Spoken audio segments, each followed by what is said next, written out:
मैं हूं आपके साथ अक्षिता मौर्य। आप देख रहे हैं न्यूज़ 7 हिंदी।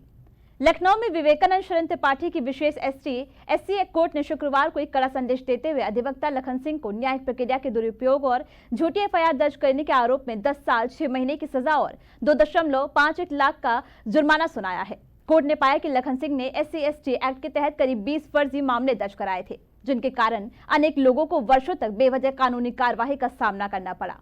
न्यायालय ने टिप्पणी की कि वकील होने के बावजूद लखन सिंह नियमित रूप से अदालत में कागजों का ढेर लेकर पहुंचते थे और मनगढ़ंत कहानियों के आधार पर मामले दर्ज कराते थे।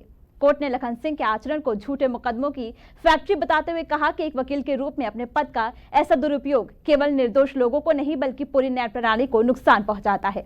अदालत ने कहा कि लखन सिंह जैसे वकीलों की हरकतों से पूरे विधिक समुदाय की छवि धूमिल होती है और न्याय का आधार कमजोर होता है। लिहाजा कोर्ट ने लखन सिंह को भारतीय दंड संहिता की निम्न धाराओं के तहत दोषी ठहराते हुए सजा सुनाई है।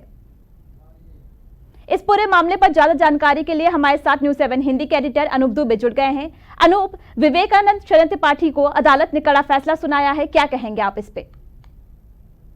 अक्षिता, देखिए, जब कोई बड़ा फैसला आता है तो निश्चित रूप में न्याय पे जो न्याय के तराजू होते हैं उसमें कहीं ना कहीं सत्य की जीत होती है। जी बिल्कुल। और इस सत्य के जीत में कहीं ना कहीं आप जो दबे कुचले लोग हैं, जो न्याय से वंचित रह जाते हैं, उनके अंदर एक आस जगती है। जब आस जगती है तो निश्चित रूप में जब भारत पे इस तरीके के न्याय देखते हैं तो ये लगता है कि हाँ, जब हमें दबाया जाएगा या हमें कहीं ऐसे षड्यंत्रकारियों द्वारा जब फंसाया जाएगा।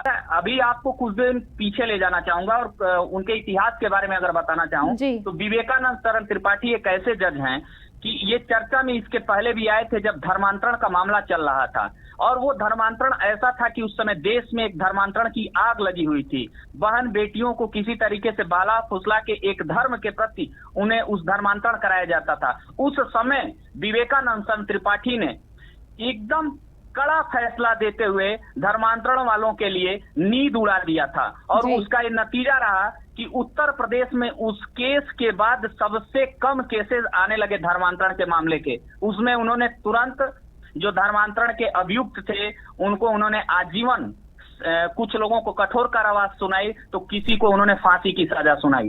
अब बात आती है ST/SC या महिलाओं के मामले में।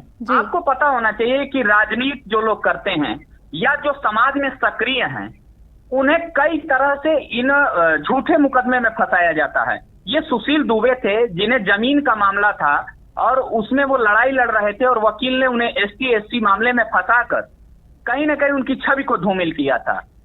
तो न्याय व्यवस्था पे जब सवाल उठने लगता है तो मुझे लगता है विवेकानंद शरण त्रिपाठी जैसे लोग आते हैं और आके बताते हैं कि नहीं, भारत न्याय प्रणाली वाला देश है और यहाँ न्याय और संविधान से ये देश चलता है। अक्षिता, आपको जानकर आश्चर्य होगा कि 2 मामले इस समय देश में सबसे ज्यादा आ रहे हैं। एक महिलाओं के बलात्कार का आरोप लगा देना, यौन उत्पीड़न का आरोप लगा देना एवं फर्जी ST/SC का मुकदमा लिख लेना। तो अनूप, क्या लगता है कि ऐसे फैसलों से कानूनी प्रक्रिया में क्या कुछ फर्क पड़ेगा? अनूप, क्या लगता है आपको, जो ये फैसले हैं जो कानूनी प्रक्रिया में, इससे क्या फर्क पड़ेगा? इससे बहुत बड़ा फर्क पड़ेगा। मैंने कहा ना कि ये देश में नजीर पेश हुआ है जी। और वो लोग जो षड्यंत्रकारी हैं उनकी नींद उड़ गई होगी। अब कोई फर्जी मुकदमा लिखाने में एक बार सोचेगा। और ये नजीर इसलिए है कि जब विवेकानंद शरण त्रिपाठी जैसे लोग रिटायर्ड होंगे तो हमारे जैसे युवा पत्रकार जब उनके बारे में लिखेंगे, आप जैसे युवा पत्रकार उनके बारे में पढ़ेंगे तो वो बताएंगे कि इसी देश में विवेकानंद शरण त्रिपाठी जैसे लोग हुआ करते थे जिन्होंने फर्जी मुकदमे पे अपने जजमेंट को सुनाया है। तो निश्चित रूप से उन अपराधी प्रवृत्ति लोगों को जो फर्जी मुकदमे में फंसा के लोगों की छवि को धूमिल करते हैं, वो अब कहीं ना कहीं अब निश्चित रूप में अब ये मान के चलिए कि वो एक बार विचार करेंगे। और ये कहीं ना कहीं एक पुलिसिया व्यवस्था पे भी सवाल खड़ा करता है कि जो लोग कुछ पैसा लेके थाने के अंदर मुकदमा पंजीकृत करते हैं, मेरा मानना है कि न्याय व्यवस्था में और कोर्ट को इस पे भी संज्ञान लेना चाहिए कि अगर ये ST/SC का मुकदमा दर्ज हुआ तो दर्ज करने वाला भी कोई पुलिस विभाग का ही रहा होगा।